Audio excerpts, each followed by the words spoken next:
Lord be with you. And with your spirit. Reading from the Holy Gospel according to John. Glory to you, O Lord. Jesus said to his disciples, "As the Father has loved me, so I have loved you. Remain in my love. If you keep my commandments, you will remain in my love, just as I have kept my Father's commandments and remain in his love. I have told you this so that my own joy may be in you and your joy be complete." The Gospel of the Lord. Praise to you, Lord Jesus Christ. Please be seated. Praise the Lord.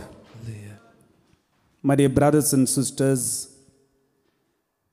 these days when I was talking to some of my friends who are priests, who were sharing with me some experiences that they had.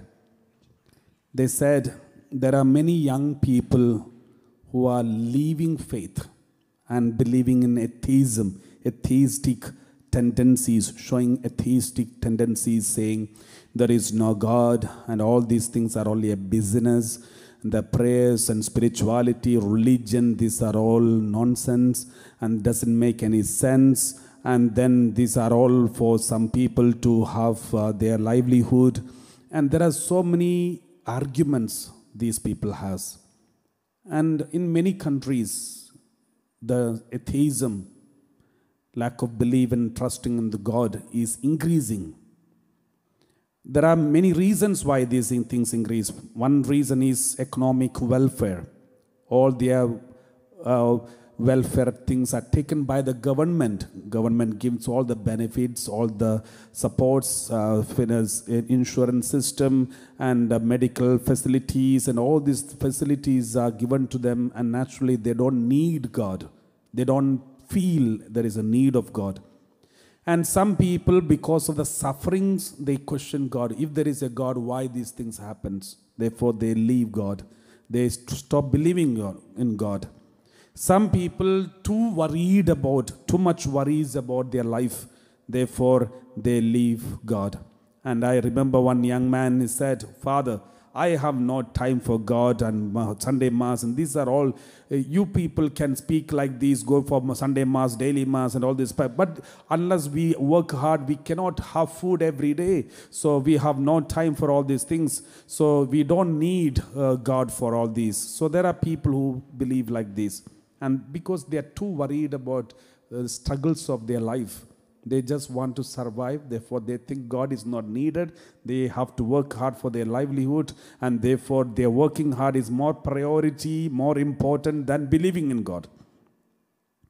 So you can see such kinds of atheistic tendencies increasing everywhere. So when my friends were talking to me about all these things, suddenly I remembered a story which I happened to read somewhere. I don't remember exactly where I read it, but I read it some time back. And then in that story goes like this. In a mother's womb, there was two babies, twins. And then one baby is talking to the another baby. It may be an imagination of somebody, but this seems to be very meaningful. That's why I would like to share with you. One baby was talking to another baby in the womb of the mother, the twins babies. And one baby said to the other one, "Do you believe there is a life after this womb? Do you believe that there is a life after this womb?" Then the other baby said, "I don't believe, because we are all connected. We cannot survive without the umbilical cord. And we are getting food from through this cord. If this is gone, then we all die. There is no life after this womb." Then the first baby said, "No, there will be a day we don't need this cord anymore. There will be a day we will see a vast, beautiful world. There will be a day we will be able to live alone, eat with our mouth." Then the other baby said, "What nonsense you are talking? How is it possible? Have you ever tried eating with your mouth? Have you ever tried seeing anything other than this where we are? Have you seen sun? All these things. This other baby could not accept it. The other baby said, I don't see any reason to believe that there is a life after this womb. And you are imagining things and which doesn't make any sense. Then the first baby said, no, I strongly believe one day we will be able to walk. We will be able to see many beautiful colors. We will be able to see other people like us. We will be able to communicate with them. Then the second baby said, it's impossible. There is no life after this womb. There is no communication possible. And have you ever seen anybody gone out of this womb coming back and telling you this? How do you know this? Is there any proof for this? Have you ever seen anybody coming back to the womb who has gone out of the womb and explained the things that is taking place out there? Therefore, I don't believe that there is a life after this womb. The second baby going on rejecting it. Then the first baby said, no, we will see. There is a life after this womb, and we will see our mother face to face. And we will be embraced by our mother. Our mother will kiss us. Our mother will speak to us. Mother will love us. We will feel loved. And we will be able to go with our mother. We can walk around holding the hands of the mother. We can walk around. Then the second baby said, it is impossible. Have you ever seen your mother? Have you seen who is this mother? Is there any mother existing? If there is a mother, show me mother. Have you ever seen your mother? And then the first baby said, I can't show you mother, but mother is everywhere. Now we are here, we are surrounded by our mother. We are influenced by our mother.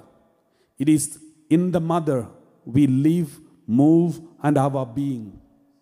And therefore, I cannot show our mother, but she is everywhere. She is here. She is moving among us. And we are walking in her. And we are moving in her. Then the second baby said, it doesn't make any sense at all. And this all nonsense. I don't see any mother, and I can't even imagine a mother like this, because we are all connected only with this umbilical cord. But once it is gone, we are gone. We are dead. There is no life after this. So the communication, the conversation between these two children goes like this. But I hope you understand the sense of it, the true sense of it. This is how many people here on earth, we may be in the womb of God. We inside talk all these things now. We believe in a God, life after death. We believe many beautiful things, but you can see so many other human beings who deny this existence of God, who deny existence of this divine mother who is waiting for us, who deny existence of this supernatural life after death because they don't see anything anywhere. But they forget one fact, that we live and move and have our being. Acts of the Apostle chapter 17 verse 28. We read like this. Acts of the Apostle chapter 17, 28. For in him we live and move and have our being. As even some of your own poets have said, for we too are of his offspring. We live and move and have our being in him. Therefore, mighty brothers and sisters, we may not be able to see him now when we live in him, but one day we will be able to see him face to face. Therefore, mighty brothers and sisters, do not become a fool by denying the existence of God.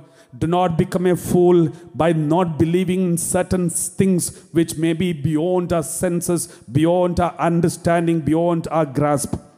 Because there are many things here on earth we don't even understand the meaning of it. We read like this. Word of God says, Wisdom chapter 9 verse 16. Wisdom chapter 9 verse 16. We read it today during the adoration. We read like this. We can hardly guess at what is on earth. What is here on earth, we hardly guess. We don't even know how the COVID-19 works, where it comes from, where it goes, how it is going to be turned into. We don't know the new varieties that is waiting for us. We new viruses that is going to affect us, and the nature, character.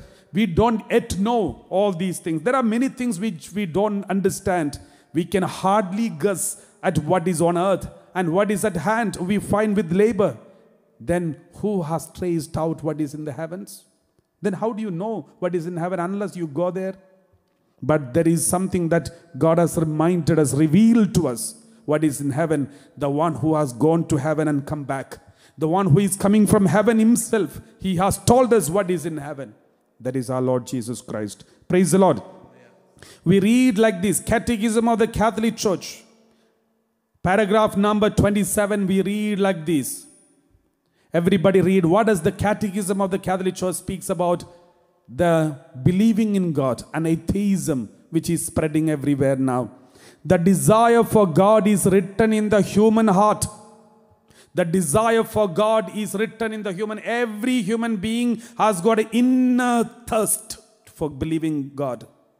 When you see a duck, the web of the duck, we know there is water somewhere. When you see this ear, you know there is sound somewhere. When you have this mouth, you know the taste buds and all. You have your tongue, your taste bud. Just because there is taste bud, you know that there is tasty food out there. And if God has created human beings like these, that means there is something that is waiting. When you see the web of the duck, you know there is water. When you see the ears, you know there is some sound. And when you have the nose, that means there is smell, there is air, there is oxygen. Otherwise, you cannot have these. There is no meaning in having this nose and ears and this web and all those things. The same way, every human being is thirsting for love, perfection of love. They are not happy with the love that they get from their husband and wife. They still want more. Why people falling into addictions of alcohol and not satisfied with the 1 bottle or 2 bottle or 1 day or 2 day or 1 year or 2 year? They go on drinking more and more because they are thirsting for perfection of happiness and pleasure. Why people watching pornography one after the another not satisfied? They are thirsting for more and more because they are thirsting for perfection of the pleasure. That means everyone is searching for the perfection. And this is called the emptiness inside. We are trying to fill it, but not getting filled because still there is emptiness. This emptiness is created by God so that we should desire for God. We should have desire for God. God created this emptiness. That is why you and me, we feel something empty. We thirst for more and more. This emptiness is created by God in us, so that we may have desire for God. But instead, having desire for God, we are filling it with alcohol, filling it with the drugs and drinks and pornography and wrong relationship, attachment and all these things. We think we will be satisfied with these, but will never be satisfied with 1 or 2 or more. We will go on falling into such kinds of falling addictions. We will never be satisfied until we fall in love with Jesus. Until we fill our heart with the desire for God. We will never be satisfied. We'll go for it because Catechism of the Catholic Church says the desire for God is written in the human heart.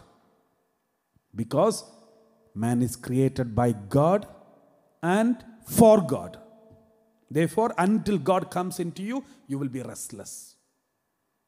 Until you experience God, you will be restless. St. Augustine said, I am restless until I rest in you. And God never ceases to draw man to himself. God is attracting every human being to himself. That is why everyone, after some time, you feel emptiness. I've seen many people, they think, okay, once they get a very good job, they will be happy. After getting job, they are thirsting for someone else, something else. More promotion, more money, more position, more houses, more blessings, more properties. And at the end, there will be a stage, they say, I'm feeling empty. One person who wanted to become a doctor because there was their image was destroyed in the society where they live because of their father was addicted to alcohol. And he spoiled the name of the whole family. And therefore this boy said, one day I will become a doctor and will regain the lost image of our family. And he worked hard, he studied hard, At the end he became a doctor. He married a doctor. And then he started a clinic which became a very good hospital, and he has got lots of money, and now he's addicted to alcohol. And he came for retreat one day and he said, Father, I have fulfilled all my dreams. Now I feel empty. There is emptiness inside of me. I fulfilled all my dreams. See, he thought by fulfilling the dreams, his emptiness will be filled. But after fulfilling it, he feels terrible emptiness. Now he's filling this emptiness with alcohol. This emptiness is nothing but it is for God to come and stay in you. That is the space for God. That is the place for God. That is the throne of God. Don't fill it or keep anyone in that. You will never be satisfied, but instead your emptiness is going to increase. Only in God will he find the truth and happiness. Only in God. Catechism of the Catholic Church categorically says this. Only in God will he find the truth and happiness. He never stops searching for. Praise the Lord. And the paragraph number 29. Okay, let's read this 27 itself, the completion. The dignity of man rests above all on the fact that he is called to communion with God. The dignity of man rests in that you are called for a communion with God. Many times the people think, once I love this girl, my dignity will increase. My whole dreams will be fulfilled. Once I fall in love with this boy, my dignity will increase, my happiness will be complete, my heaven will be here on earth. Many people will think like this. Some people think, once I get this job, my whole dream will be fulfilled. Once I get this money, my whole dreams is completed. The Catechism of the Catholic Church teaches the dignity of man rests above all on the fact that he is called to communion with God. Connection with God is more important than any other connection. Praise the Lord. Sometimes we go after these small connections and friendships. We value certain friendships more than even connection with God, thinking that once this connection is established, my whole happiness will be fulfilled. But it's a wrong impression, wrong idea, my dear brothers and sisters. It is true that we may be carried away by this, you and me. But the Lord says it's wrong. It's wrong. You will never be satisfied. You will never be satisfied, but you will fall into problems after problems. Therefore, God says, the dignity of man rests above all on the fact that he is called to communion with God. Some wives are crying, Father, please pray for my husband. He is in a wrong relationship. I will go to any extent to get my husband back. My whole life is mess. Now I'm gone. My dear brothers and sisters, it's true that your husband has to come back, but that is not your dignity. That is not the end of everything. Your connection with God is more important than your connection with the husband or wife. First, you rectify your connection with God. Everything else will fall in place. Don't worry about your husband. You connect to God. God will bring your husband back. You connect to God, because above all, the dignity of man rests above all on the fact that he is called to communion with God. This invitation to converse with God is addressed to man as soon as he comes into being. From the day you are born into this world, this dignity, this invitation to converse with God is started. The day you were born, from that day you started crying. Every child comes to this world crying. This cry is called the invitation to converse with God. You are crying because you want to communicate. Every child cries because there is a communication. This communication, when the child cries, mother communicates back, and still they will not stop. Until the last moment, the child and children, everyone cries, because this cry is their invitation to converse with God. Unless and until the day after death, one day they will meet God, they will stop crying, because the whole lifetime they were crying for this conversation, this communication with God. That is why a child comes to this world with crying. The only time he doesn't cry when he dies, because that is the day he meets the one whom he is supposed to communicate to. This invitation to converse with God is addressed to man as soon as he comes into being. For if man exists, it is because God has created him through love. And through love continues to hold him in existence. He cannot live fully according to truth unless he freely acknowledges that love and entrusts himself to his Creator. He cannot live fully. Any human being, we cannot live fully our human life unless we surrender, entrust ourselves to his Creator, our Creator. Bible, the Catechism of the Catholic Church very clearly says, there are so many developed countries, all the medicines are given, food is given. I was speaking to one of our nurses who goes to the hospitals, and she was telling me, Father, there are so many people, they have lots of bank balance, lots of money, government is giving free food, free medicine, free treatment, everything. And they are taken care. And then they are in the hospital bed, not able to do anything. Maybe so many wires are connected to their body. They can't even move. All the first and second, everything is done on the bed. And these nurses are cleaning them, washing them. And this nurse told me, she went to one person. He was crying. He was crying.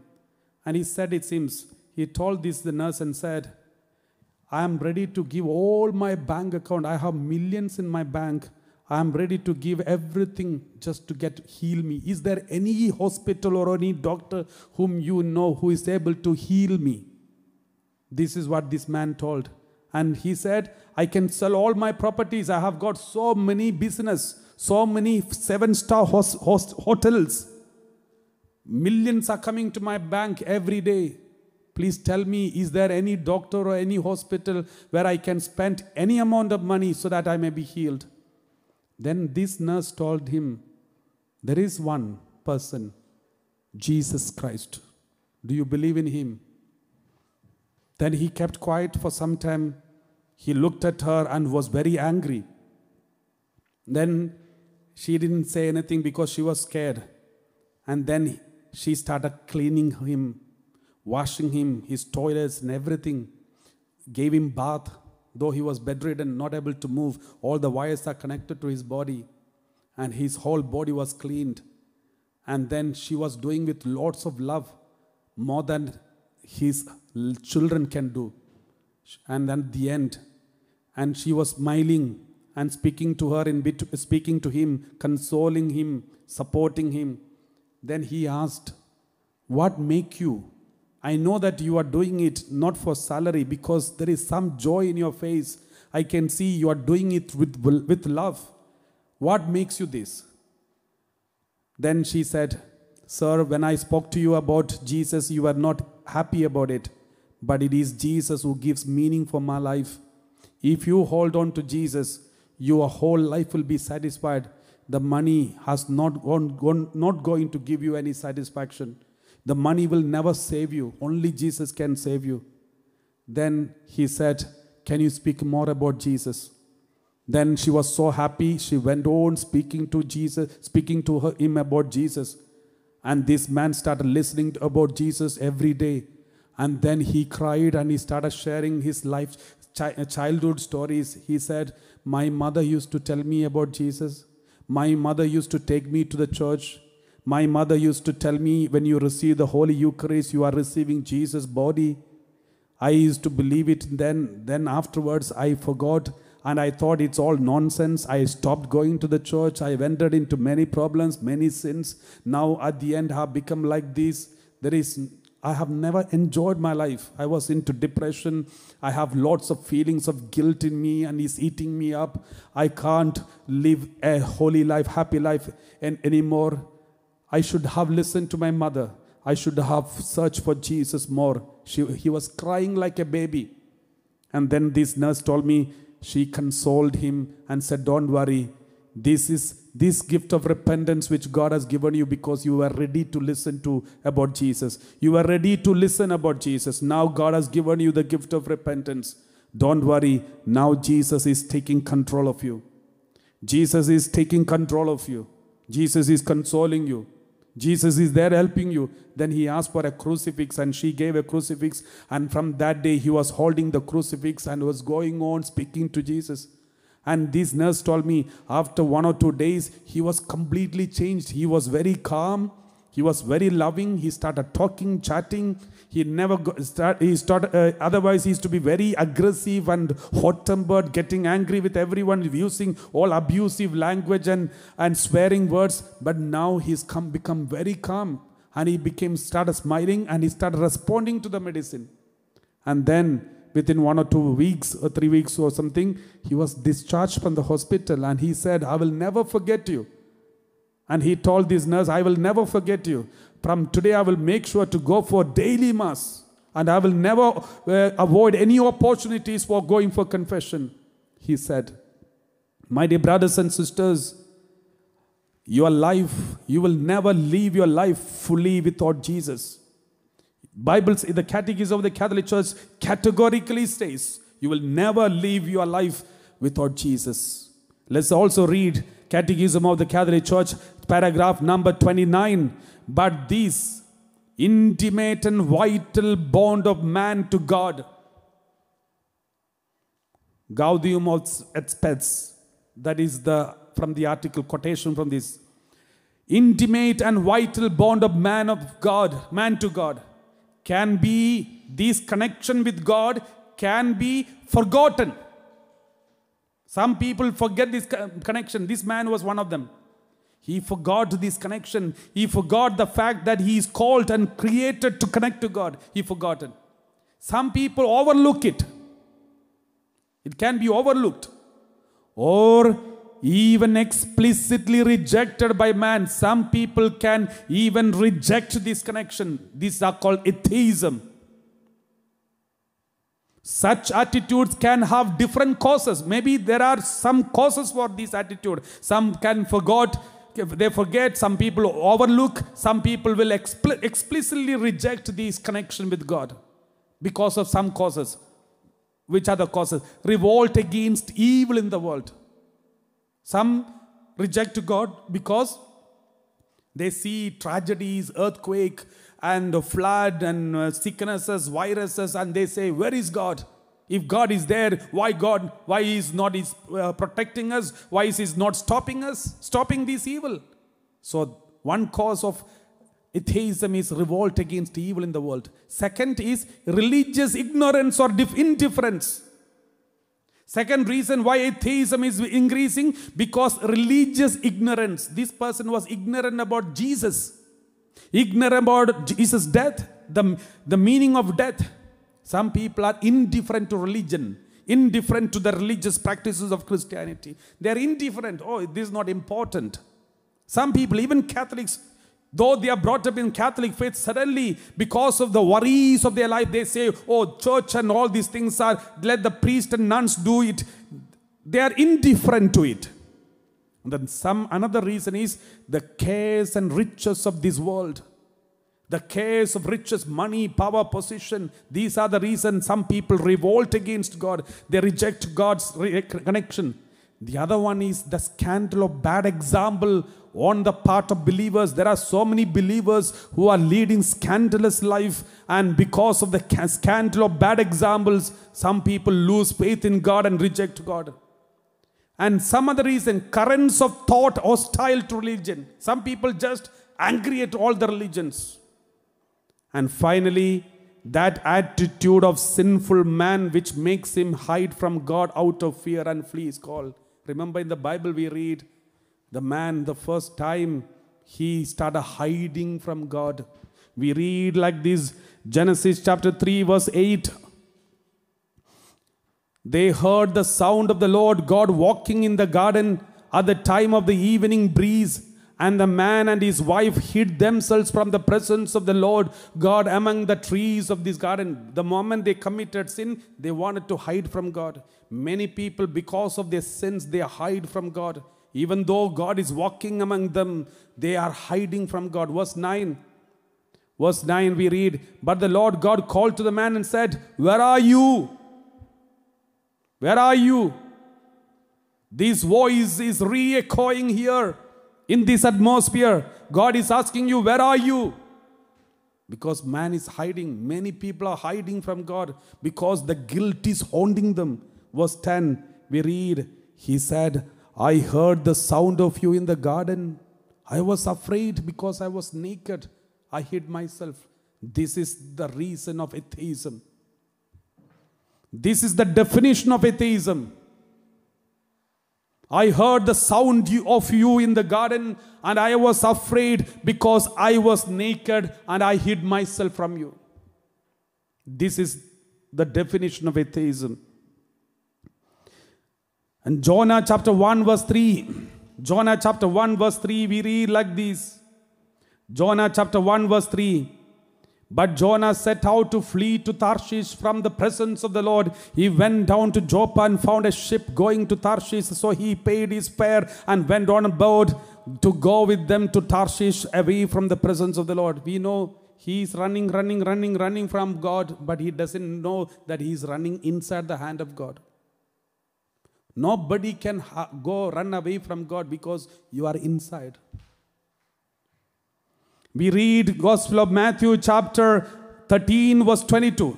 Matthew 13:20. As for what was sown among thorns, this is the one who hears the word, but the cares of the world and lure of wealth choke the word and it yields nothing. Some people are losing faith in God because of the cares of the world. Very busy, every day busy. Night duty, day duty, Sunday duty, Saturday duty, Monday duty, Tuesday duty. Every day duty. And then when they speak about God, when somebody, did you go to the church? They wonder where this person is, which world they are. They think the others are all fools and these are the people who are living. And they think only when they work hard, they will be able to live. By religion, they cannot live. My dear brothers and sisters, at the end, after yielding all this wealth of this world, where are you going to?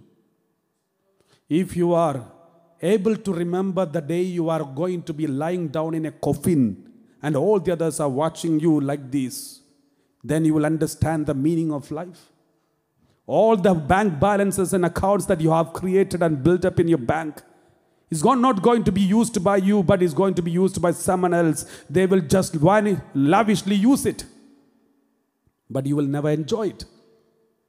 I know one person who was working somewhere else abroad and working hard and sending money across to his hometown, his family members who are building a huge mansion.